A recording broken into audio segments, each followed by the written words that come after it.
Assalamualaikum warahmatullahi wabarakatuh. Halo pemirsa yang di rumah, berjumpa lagi dalam podcast Education Talk Universitas Bosowa. Alhamdulillah saya Nabila Rifka Waludin kembali menyapa pemirsa Sobat Unibos yang sedang menonton podcast ini. Tapi sebelum itu jangan lupa nyalain notifikasi subscribe dan juga lonceng di bawah ini ya. Oke Sobat Unibos, kali ini kita kedatangan 3 mahasiswa berprestasi nih yang telah meraih juara 3 lomba desain UI UX The Forge 2025 pada kompetisi nasional Hackathon and UI UX Competition 2025 yang diselenggarakan oleh Universitas Ciputra Makassar. Mungkin kita langsung kenalan aja nih sama ketiga narasumber kita hari ini. Halo guys. Oke, mungkin boleh diperkenalkan diri dulu nih dari sebelah kiri yang paling cantik. Asik. Halo, perkenalkan nama saya Syarifadin Makfira. Saya dari jurusan Teknologi Informasi angkatan 2022. Oke, ini sebelahnya. Oke, halo teman-teman, nama saya Safitri Nur Aulia. Saya juga dari jurusan Teknologi Informasi. Halo teman-teman, nama saya Muhammad Ilham Syamukam, salah satu jurusan Teknologi Informasi angkatan 2022. Oke, bagaimana nih kabarnya kalian? Alhamdulillah Baik.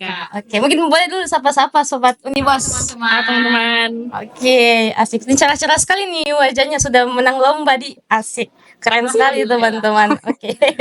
Oke, mungkin sebelum kita masuk ke pertanyaan, bisa bagaimana perasaannya teman-teman setelah mendapatkan nih juara 3 asik lomba nasional? Perasaannya tentu senang, lega juga karena selama ini kerja keras kita bertiga ndak merasa sia-sia, kita selalu pulang malam atau kurang tidur. Kodok.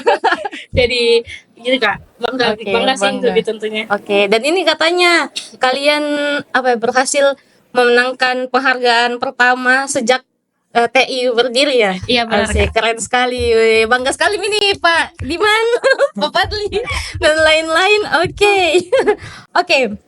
Mungkin kalian bisa ceritakan tidak sebenarnya bagaimana awal mula tim kalian ini tertarik untuk mengikuti lomba tersebut? Awalnya itu dari pihak UC-nya itu mengundang Prodi Teknologi Informasi Universitas Bosowa untuk mengadakan mahasiswa untuk berpartisipasi di dalam lomba tersebut. Tapi kami kebetulan ada di Prodi, jadi kita lihat undangannya dari UC dan kebetulan ketua tim kami, Vira, itu yang ngajak duluan. Awalnya kami cuman berdua. Dan kebetulan kami juga punya teman yang memang suka di desain UI UX, jadi kita panggil lah Ilham. Itu sih Kak awal mulanya terbentuk tim kami. Oke, setelah terbentuk tim, jadi dipilih ketuanya atau gimana? Iya, Dipilih ketuanya. Ketuanya adalah Vira. Oke. Oke. Oh ya, kalau boleh tahu kan ini adalah desain UI UX ya. Nah, kalau boleh tahu seperti apa sebenarnya aplikasi yang kalian kembangkan itu dan isu apa yang kalian bahas dalam situ? Jadi yang pertama itu isu yang kami angkat itu masalah jejak karbon. Jejak karbon itu kan bisa berdampak kepada misal kesehatan, bencana alam, polusi udara banyak sekali. Dan tim kami membuat sebuah aplikasi kayak seperti tracking begitu, yang merekam jejak karbon pengguna dan juga memberikan artikel-artikel edukasi itu. Dan juga di situ juga pengguna bisa sharing-sharing sesama pengguna lainnya. Nah, dan nama aplikasinya itu dia Carbonize. Seperti itu. Oke, Carbonize ya. Nah, kalau boleh tahu sebenarnya kenapa namanya Carbonize? Apakah ada filosofi atau makna tersendiri begitu sampai teman-teman memilih nama Carbonize ini gitu?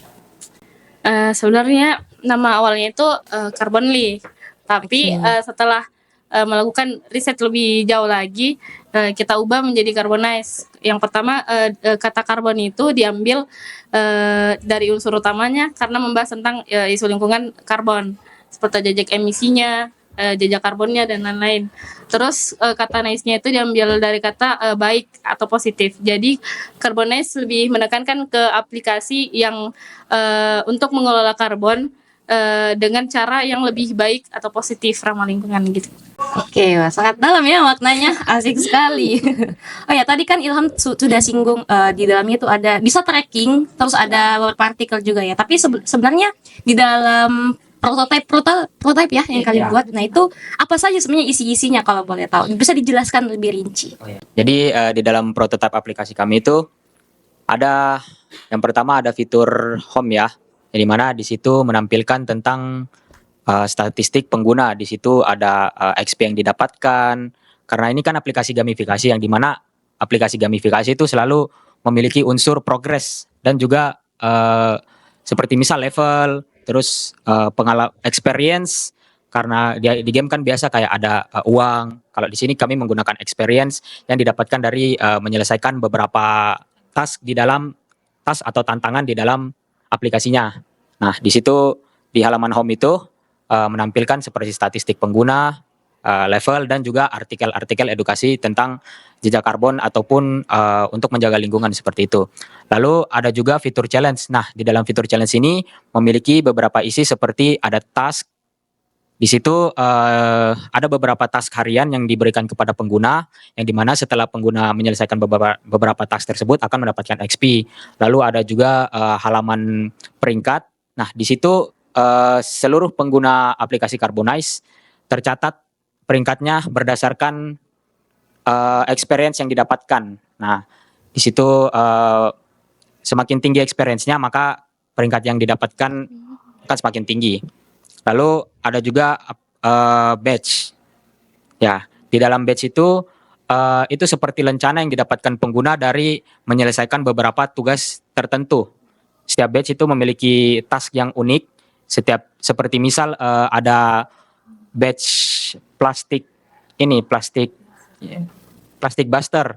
Nah, di dalam plastik itu user diberikan tugas seperti misal jangan menggunakan botol sekali pakai, lalu perhatikan sampah plastiknya dan lain-lain seperti itu. Dan masih banyak badge lainnya lagi ya. Oh, ya. Lalu yang selanjutnya itu salah satu fitur utamanya yaitu Carbo Scanner.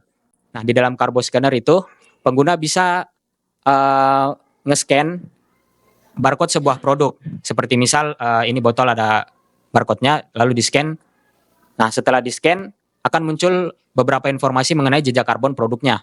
Nah, dari situ pengguna bisa tahu, oh ternyata jejak karbon produk ini terlalu banyak gitu. Atau mungkin satu produk ini setara dengan menggunakan AC misal beberapa jam dan begitu. Nah, setelah itu produk yang di-scan itu bisa ditambahkan ke dalam tracker yang akan saya jelaskan sebentar. Nah, setelah ditambahkan ke tracker, nah di dalam tracker itu pengguna bisa merekam beberapa aktivitas mengenai jejak karbon berdasarkan kategori. Misal di dalam situ ada aktivitas seperti menggunakan motor, mobil, elektronik, dan lampu. Nah, setelah user memasukkan seperti misal lampu, berapa lama sih lampu ini digunakan dan deskripsi lampunya seperti apa. Misal lampu digunakan selama 8 jam dan deskripsinya misal di ruang tamu gitu untuk mengerjakan tugas ataupun hangout sama teman-teman. Nah, setelah aktivitasnya direkam itu akan masuk ke dalam tracker yang dimana trackernya itu di-sort menjadi 3 periode seperti misal harian, bulanan, dan tahunan. Nah, di tracker itu memiliki informasi dari berbagai kategori tadi seperti motor, mobil, dan lain-lain. Nah, dan yang terakhir itu ada fitur komunitas. Nah, di sini pengguna bisa berbagi pengalaman seperti misal memposting kegiatan, misal user memposting kegiatan tentang dia membersihkan lingkungan, lalu juga menggunakan sepeda, dan di situ ada juga caption, like, dan tombol komentar seperti di sosial media. Lalu ada juga halaman artikel. Di situ berisi tentang artikel-artikel edukasi mengenai jejak karbon dan juga untuk menjaga lingkungan. Wah, sangat banyak ya fitur-fiturnya. Saya merasa ini kayak saya dengar penjelasan dari Ilham kayak wah ini sayang sekali kalau hanya jadi prototipe seperti itu. Ya. Oke, tapi dari kalian dalam pengembangan prototipe itu ada tidak kendala teknis mungkin yang kalian rasakan gitu? Bisa diceritakan tidak? Kendalanya itu karena kami mungkin dari semester 6, jadi sekarang itu lagi sibuk-sibuknya Kak, dan ini untuk mengumpulkannya lebih ke deadline parah sih Kak. Oke. Deadline baru kita kerjain. Jadi eh kayak besok udah persentase, kita baru ngerjainnya hari ini gitu Kak. Tapi alhamdulillah karena walaupun ada tantangannya, kita juga bisa berhasil gitu Kak. Oke, mungkin langsung aja aku kepo sama pembagian tugas dari masing-masing tim gitu. Itu bisa diceritakan tidak? Baik, kalau dari saya sendiri, saya memiliki peran sebagai UI UX designernya. Saya yang merancang bagaimana alur flow aplikasinya dan juga estetika aplikasinya.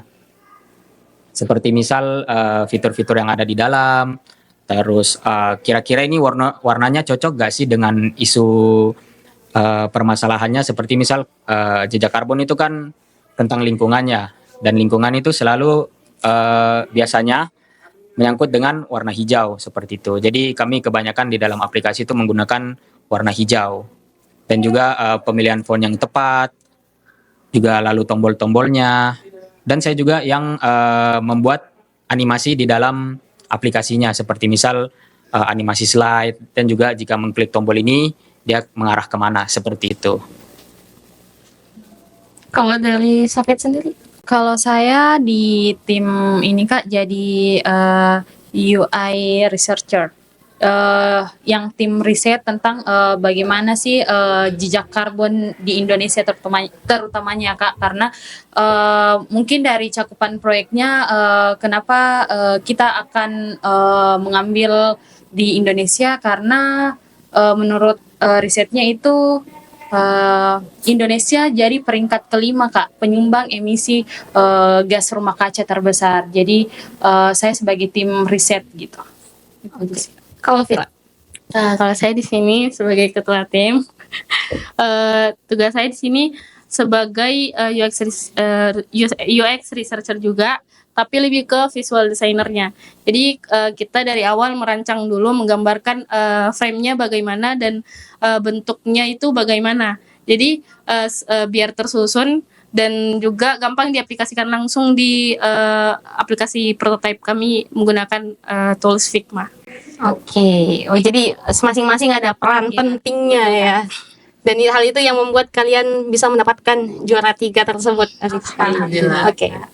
Di balik perjalanan kalian mengikuti lomba ini, apakah kira-kira ada sosok atau mungkin dosen atau teman kalian yang menginspirasi atau mendukung dalam lomba yang kalian ikuti? Bisa diceritakan tidak? Yang pertama-tama berterima kasih untuk kepada Bapak Abdillah SAS selaku dosen teknologi informasi. Jadi awal ide kami juga ini direkomendasikan dari Pak Abdillah sendiri tentang isu-isu global, dan kebetulan tema yang diangkat juga itu dari Ciputranya sendiri. Lomba ini mengangkat tema tentang clean future. Jadi kami menggunakan ide konsep dari Pak Abdillah, lalu kita kembangkan kembali, dan kita juga selalu berkomunikasi dengan Pak Abdillah sendiri. Oke. Ada yang mau ditambahkan tidak? Kalau dari saya sendiri sih Kak, semua di dosen teknologi informasi itu sangat mendukung mahasiswanya untuk berkompetisi, mengikuti partisipasi kegiatan-kegiatan di luar kampus, dan yang dibilang Vira itu yang mentornya ya Pak Abdillah, dan untuk teman-teman atau supporter dari teknologi informasi sendiri itu sangat support kami Kak, membantu selama kami membuat prototipe ini. Oke. Kalau dari Ilham ada yang mau ditambahkan tidak? Kalau saya sih mungkin ini ya. Waktu itu kan saya lagi mendesain aplikasinya di lab jaringan lantai 5. Nah, di situ ada suatu fitur tombol like. Nah, di tombol like itu kan saya bingung menentukan angka like-nya. Nah, kebetulan di situ ada beberapa mahasiswa teknologi informasi di dalam. Saya tanya angka favoritnya berapa, dan saya masukkan angka favoritnya ke dalam desain aplikasi itu, dan sebenarnya mungkin saja ini akan menjadi berkah nantinya. Oke, Dan asik alhamdulillah sekali. benar mendapatkan juara 3. Ya itu sih, saya tanya misal angka favoritnya berapa. Nah mereka sebut 18, terus 7, dan lain-lain seperti itu Kak. Oke. Kalau saya itu sih. Oke, jadi tidak hanya dosen tapi teman-teman kalian juga sangat support ya. Ya, Wah, keren sekali. Oke, untuk ketiga gini, sebenarnya setelah mengikuti atau mungkin dalam proses lomba yang kalian ikuti, apa pelajaran paling berharga yang kalian dapatkan dari kompetisi ini? Kalau saya dari sendiri Kak, betul-betul ya kerja tim itu sangat menguntungkan kita. Jadi kayak dari pengerjaannya, dari pengalamannya yang di sana juga, dari presentasi, komentar juri, dan juga dari kegiatan yang diadakan oleh Ciputra ini, kita sangat-sangat merasakan pengalamannya begitu, karena dari mulai dari pengerjaannya kita betul-betul sebenarnya tidak mengharapkan bahwa kita akan juara begitu Kak, karena kita hanya ikut begitu mengikuti alur, dan juga pengalaman yang kita dapatkan di sana dari komentar juri itu bisa menjadi awal dari diri kita berkembang atau update proses nanti untuk kedepannya lagi. Kalau Safit? Kalau saya sendiri sih Kak, apa yang jadi pembelajaran bagi saya setelah mengikuti kompetisi ini, karena jujur saya baru pertama juga mengikuti kompetisi, dan alhamdulillah ternyata lomba pertama saya berikan kesan yang baik begitu Kak. Jadi ini buat saya jadi semangat lagi untuk mengikuti lomba-lomba sebelumnya dan tentunya belajar. Oke. Jadi masing-masing. Oke, itu ada yang mau tambahkan tidak? jadi kalau saya mungkin dari sisi UI-nya, dan saya juga masih belajar terus. Saya di dalam saat saya menyusun desain aplikasinya ini, saya merasa sepertinya ada yang kurang. Dan setelah presentasi di situ juri memberikan komentar. Di situ saya mendapatkan insight yang sangat banyak. Kayak misal apa ya? Intinya banyak sekali, dan ternyata aplikasi saya ini kurang di bagian sininya, lalu ini itu, dan banyak sekali kurangnya. Lalu saya juga lihat presentasi kelompok lain, saya melihat kelebihan dan kekurangannya. Saya lihat kelebihan kelompok ini dari sudut pandang saya dan kekurangannya dari sudut pandang juri. Lalu saya bandingkan dengan kelompok-kelompok lain, lalu saya bandingkan juga dengan desain saya seperti itu. Oke, berarti masing-masing ada pelajaran yang diambil gitu, baik dari Vira, Safi, dan Ilham sendiri. Oke, nah mungkin pertanyaan selanjutnya, kira-kira kalau dari ketiga mahasiswa TI ini, bagaimana sih kalian melihat potensi dari prototipe Carbonize yang kalian kembangkan? Atau mungkin setelah kompetisi ini akan ada rencana untuk mengembangkannya, bukan tidak hanya menjadi sekedar prototipe gitu. Apakah ada tidak? Untuk potensinya, saya mempertimbangkan dari komentar juri. Di situ juri memberikan sangat banyak masukan. Nah, seperti misal aplikasi kami itu memiliki kekurangan seperti terlalu menggurui penggunanya. Seperti misal informasi yang diberikan itu terlalu menyalahkan bahwa pengguna ini salah gitu loh dalam memilih produk ataupun aktivitasnya itu salah seperti itu. Nah, jadi untuk pengembangan berikutnya kami akan melakukan evaluasi dari komentar juri tersebut. Kira-kira ada tidak pesan dari kalian untuk mungkin teman-teman kalian yang ingin ikut kompetisi seperti kalian dan meraih juara? Nah, ada tidak pesan yang ingin disampaikan kepada mereka? Kalau misal kita memiliki ide, kita implementasikan ide itu, dan apalagi kalau ide itu akan bermanfaat bagi banyak orang. Dan jangan ragu juga. Saya dulu selama saya SMA saya itu tidak pernah ikut lomba karena saya merasa ragu pada diri saya sendiri. Dan di saat kuliah ini saya merasa, saya bisa loh membuat suatu produk atau aplikasi yang bermanfaat bagi orang. Dan saya ingin sekali seperti itu. Nah, dan kebetulan ada lomba ini, dan saya juga kita memiliki ide yang berpotensi bagi banyak orang. Lalu saya merasa semangat sekali untuk mengimplementasikannya. Nah, jadi pesan saya juga untuk teman-teman, jangan ragu untuk Ya, ragu untuk mencoba. Iya, jangan ragu untuk mencoba dan mengimplementasi idenya. Apalagi kalau itu akan bermanfaat bagi orang. Dan jangan juga takut untuk gagal di dalam lomba. Misal, oh saya nggak dapat juara. Jangan dulu dipikir itunya. Yang kita pikir adalah kira-kira apa sih ilmu apa yang bisa saya ambil dari lomba ini, seperti itu. Dari saya sendiri sih Kak, dari pengalaman saya itu coba aja dulu. Kayak tergantung hasilnya itu nanti belakangan, karena yang pertama itu pede aja dulu. Percaya diri sama kemampuan kita, seperti yang dibilang sama Ilham, percaya diri untuk hasilnya mau menang atau mau tidak itu nanti belakangan, karena kepercayaan diri adalah modal yang utama. Asik sekali. Wah, keren sekali. Ya, karena yang penting percaya aja dulu ya prosesnya.